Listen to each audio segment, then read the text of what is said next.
Many cryptocurrency traders are wondering if the Pi network is a scam or not. We're discussing it today because I noticed that there are many posts on the Pi network subreddit making those claims.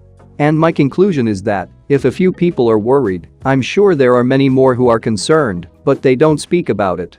So I decided to make a video to help you and give you all the answers you have in mind to determine whether Pi is a scam, just trying to make money off of your ads, if it is legit, or if they are selling your data.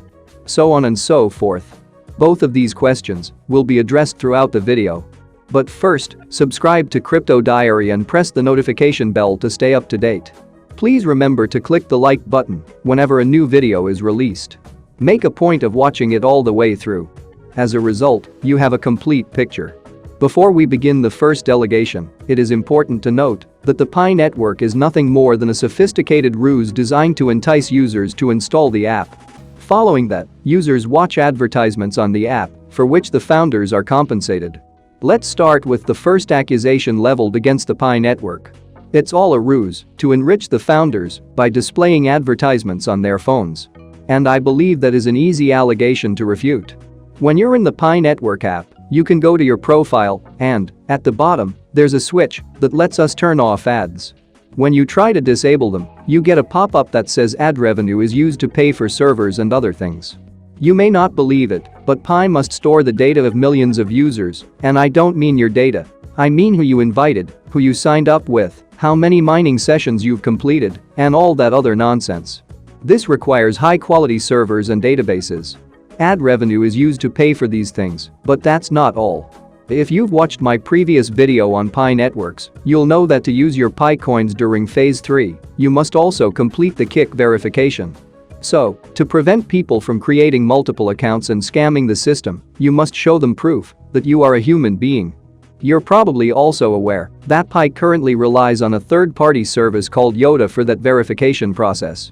Alternative methods for kick verification will now be available, but for the time being, Yoda is the only option. And if we go to the Yoda website and go to business and identity verification, we can see that Yoda charges £1 per verification, which means that the Pi network must pay £100,000 to verify 100,000 users on the Pi network.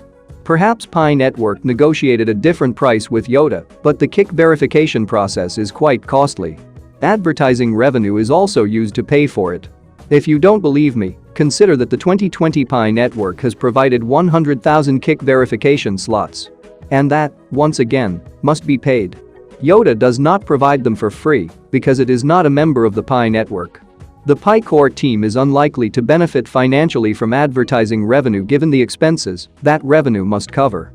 And with that, I believe we can put the first accusation to rest. Pi was a ruse to get you to watch the ads so they could make money to pay their bills.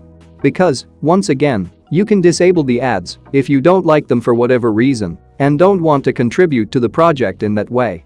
And, if the ads are running, there is sufficient evidence that the Pi core team is using the revenue to fund the Pi infrastructure. Now that we've cleared that up, let's move on to the second allegation. The Pi network is nothing more than a fancy ruse to collect and sell your personal information. And there are several reasons why it's not true. Let's start with the most obvious, the kick process. As shown in Yoda, your data is only encrypted and stored at the bottom of the application. This means that when you upload your ID to Yoda, it is only encrypted. As a result, once confirmed, Yoda and the Pi network no longer have access to the ID's details. And when you proceed with your Pi network kick verification, all that happens is that the Pi network application connects to Yoda and asks if the user is verified or not. So, if there is a verified ID and you confirmed your identity in Yoda by providing a government-issued ID, as a result, your personal information, such as your passport number, is never accessible to the Pi network. If Pi network was intended to be a sophisticated scam to get your personal information, they would not have introduced a third-party application for kick, where they would have had to pay for verification, but instead would have simply added an app process for you to upload your ID and provide additional information. With that in mind, it's clear that Pi network is not a scam.